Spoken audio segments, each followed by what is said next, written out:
Olá, meu querido irmão, tudo bem? Tudo na paz?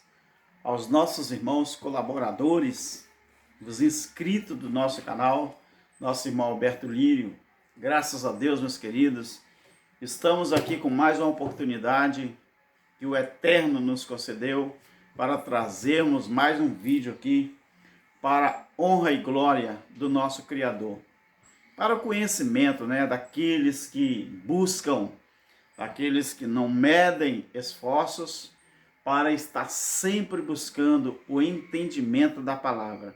O conhecimento é muito bom mesmo, mas o entendimento é melhor ainda. Queridos, antes de você visualizar todo esse vídeo, eu gostaria de pedir a você para deixar o seu like, que é muito importante.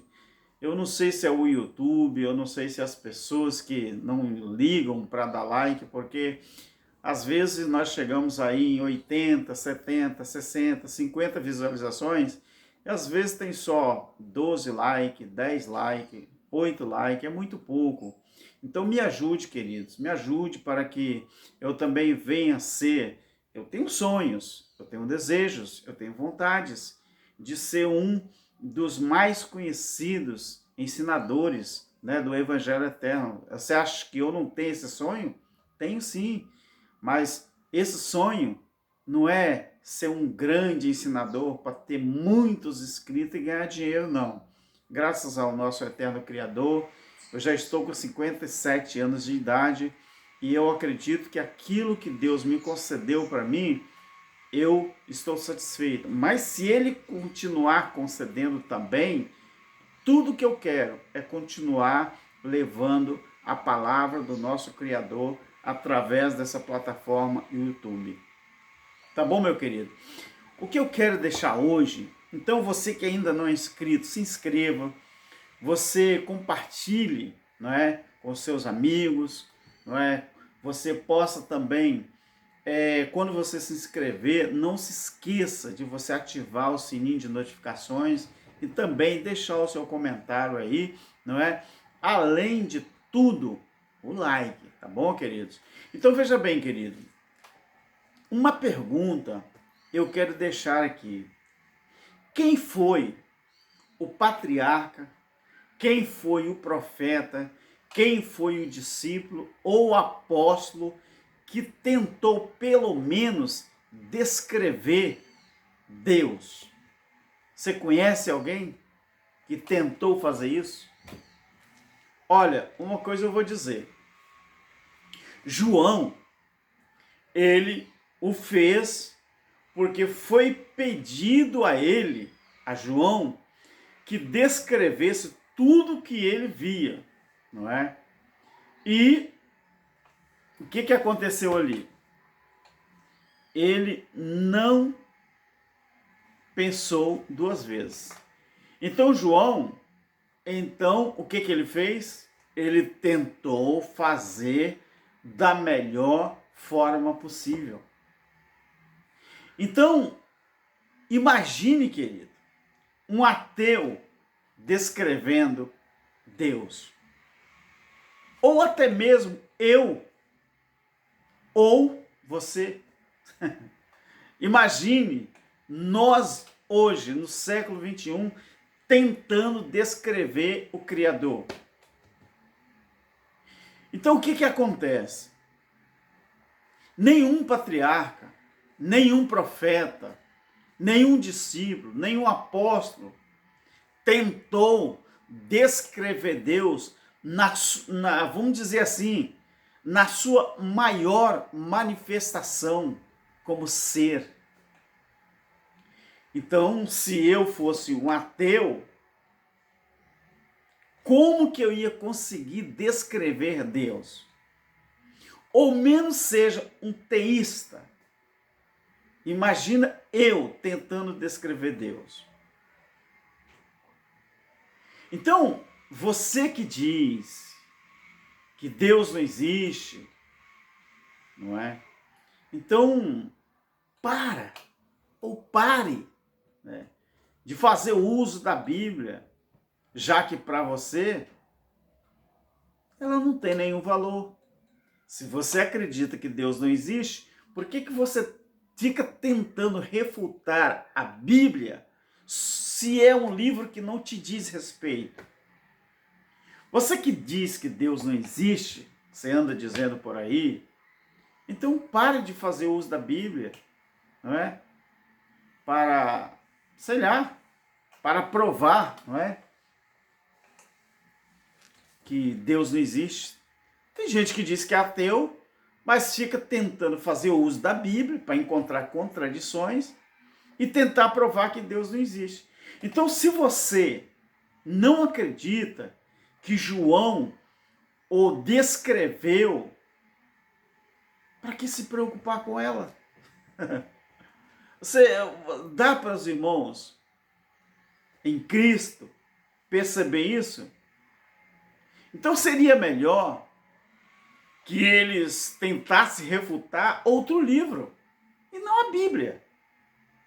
Mas você já percebeu que alguns ateus que estão tentando provar que Deus não existe, eles querem usar justamente a Bíblia para provar que Deus não existe. Ué, se Deus não existe para eles, então por que eles têm tanta preocupação com a Bíblia? Eu creio em Deus, eu creio na sua palavra. Mesmo a gente tendo noção que ela sofreu muitas alterações para mais ou para menos. Mas isso é importante para mim? Não. Importante para mim é que o ser, Deus, o Criador do universo, de todas as coisas, existe. E eu acredito que Ele é aquele que tem todo o domínio, todo o poder. Não adianta alguém vir tentar me convencer de que Deus não existe. Eu não abro mão de que o meu Criador existe, sim. Então João, ele só tentou descrever Deus porque foi pedido a ele que o descrevesse ali na manifestação da forma que ele apareceu, da forma que João viu. Vamos a Apocalipse, capítulo 1, versículo 9 até o 20. Capítulo 1 de Apocalipse, 9 ao 20. Fala assim: Eu, João,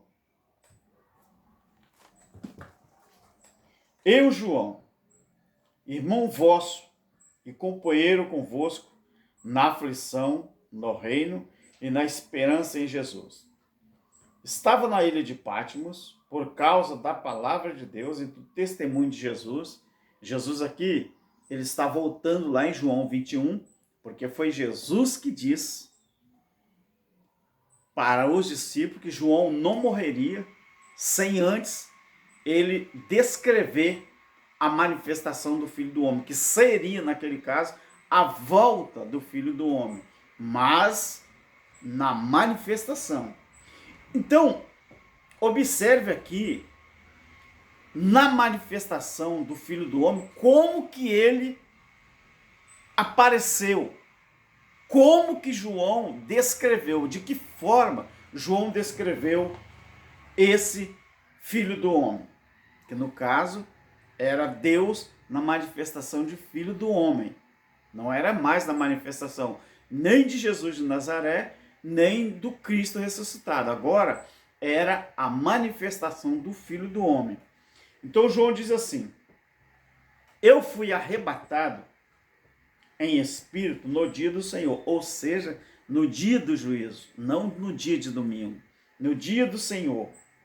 Eu ouvi detrás de mim uma grande voz, como de trombeta. Olha só, começa aqui a descrição do Filho do Homem, na sua manifestação. A voz daquele ser era como se fosse trombeta. E o que ele dizia, aquele som igual voz de trombeta, dizia o quê?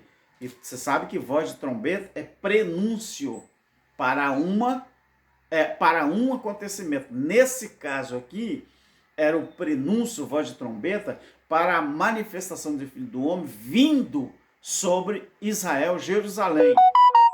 Mas quem era que, nesse caso aqui, o Deus estava usando?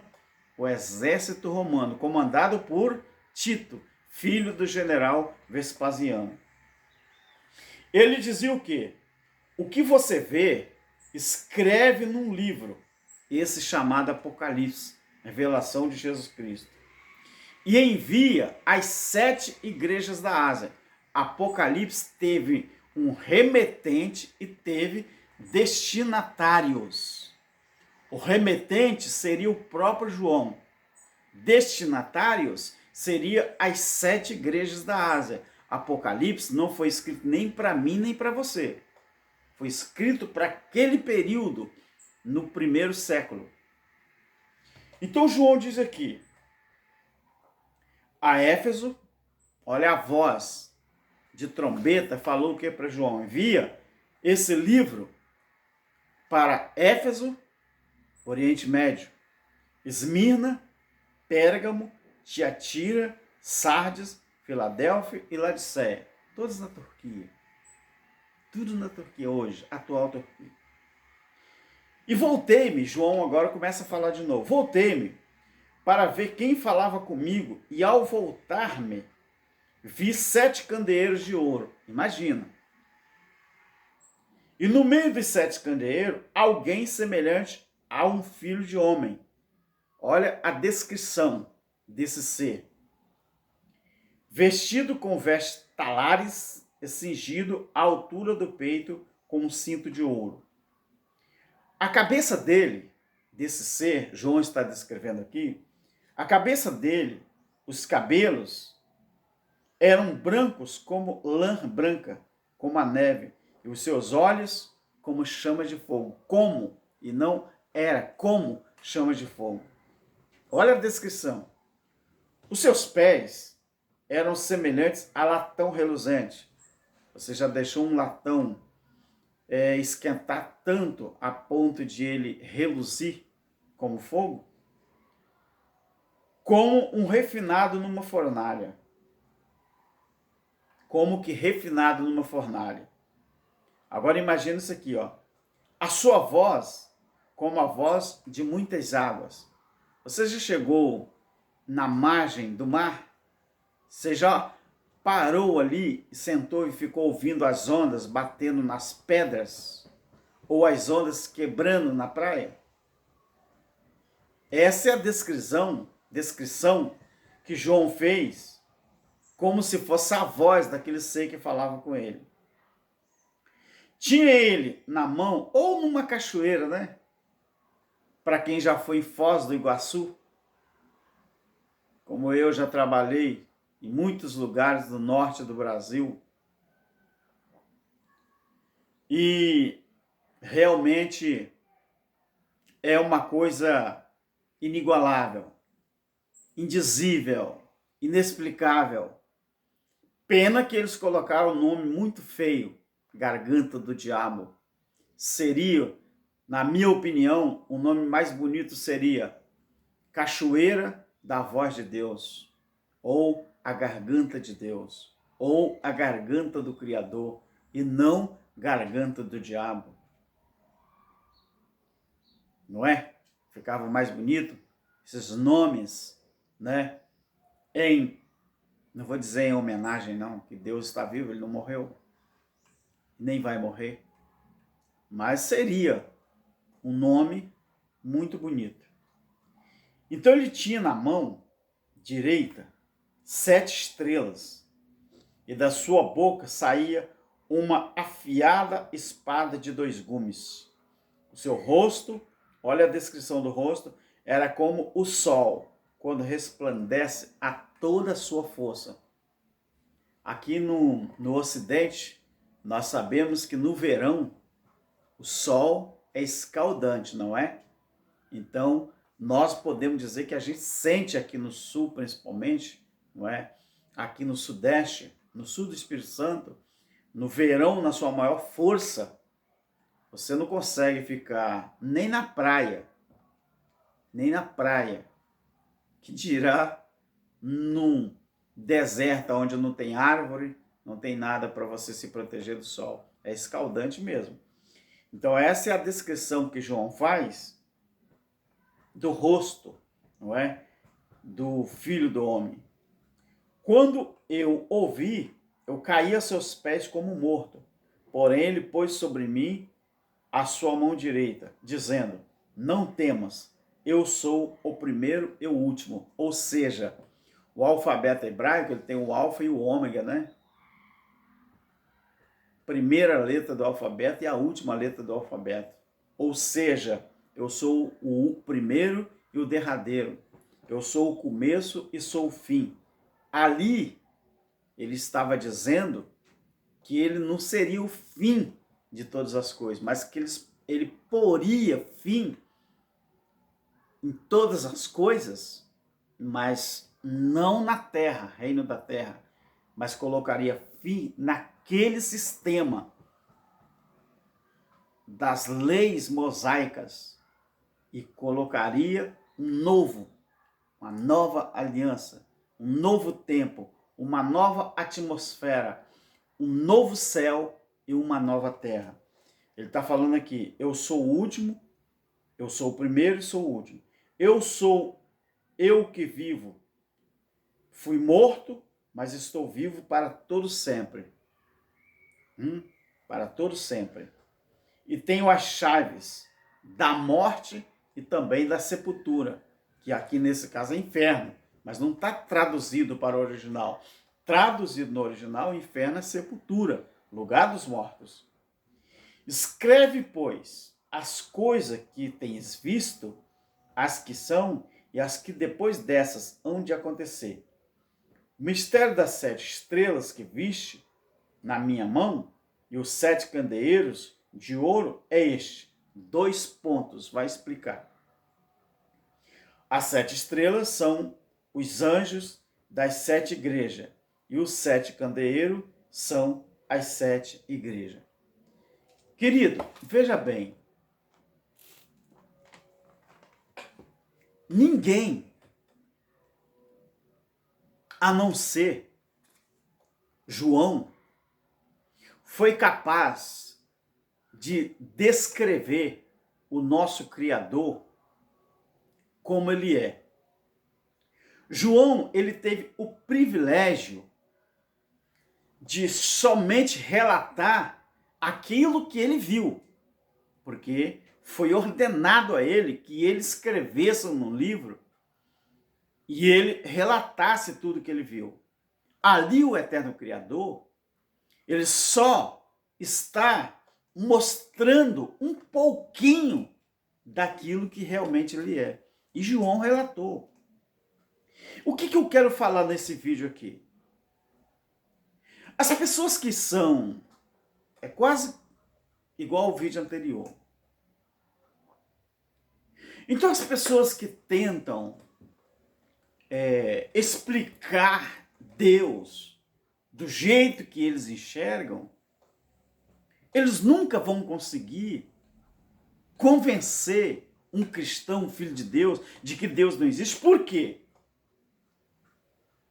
Porque por mais que um ateu tenta explicar Deus, ele sempre vai querer explicar Deus da forma que ele quer enxergar e da forma que ele quer entender Deus.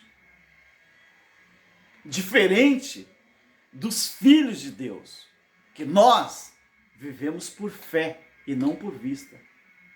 Se Deus falar comigo que ele tem 1,20 m de altura só, eu continuo acreditando em Deus.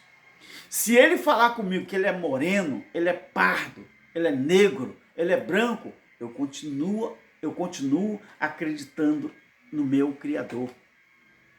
Se ele me falar que ele não consegue descrever aqui na Bíblia quem realmente ele é, eu continuo acreditando nele. Basta olharmos para o mundo em nossa volta para acreditar que ele existe. Sabe por quê? Tudo que está aqui, tudo que está aqui, até a própria história contemporânea, a história antiga, ela concorda, ela prova que o que está aqui aconteceu. Não adianta alguém tentar desmerecer a palavra. Então, os ateus, eles deveriam tentar refutar outro livro. Mas a Bíblia, não há como. Então, as evidências estão aí. Deus existe, queridos. E outra coisa, ele existe e ele não deve explicação para seu ninguém. Goste você ou não, queira você ou não, ele existe e não vive para te dar explicação. Você fica tentando aí achar argumentos para provar que Deus não existe. Quem é você, querido? Você só tem 50 anos, você só tem 60 anos, você só tem 30 anos, você só tem 40 anos. Isso aqui tem mais de 6.000 anos de história. Isso aqui, existe relato aqui desde a criação do mundo. Como eu acredito que o reino da terra não tem mais do que... Vou repetir. Como eu acredito que o reino da terra não tem essa idade toda que a ciência diz, e sim, na cronologia bíblica, a terra só tem 6.000 anos, ou mais um pouquinho, então eu prefiro acreditar no que está aqui relatado. Então, quem somos nós para tentar descrever o nosso Criador? Meus queridos, é isso que eu queria falar para você. Não há como tentar descrever o nosso Deus. João só deu uma palhinha, porque foi pedido a ele que descrevesse tudo aquilo que ele viu e ouviu. Eu prefiro acreditar no meu Criador, eu prefiro acreditar que Ele tem o controle de tudo. Graça e paz. Vivamos hoje como se Cristo, o eterno Criador, na sua manifestação, estivesse falando para mim e para você. Vocês vivem a era do Evangelho eterno. Ou seja, não existe mais nada que vocês façam, que vocês melhorem a sua vida entre eu e vocês. O que mais me satisfaz é saber que eu vivo hoje. Daqui a pouco a minha carne volta para o inferno, para a sepultura, e o meu espírito retorna para de onde ele veio. Um abraço a todos os nossos irmãos em Cristo, o nosso eterno Criador. Amém? Graça e paz.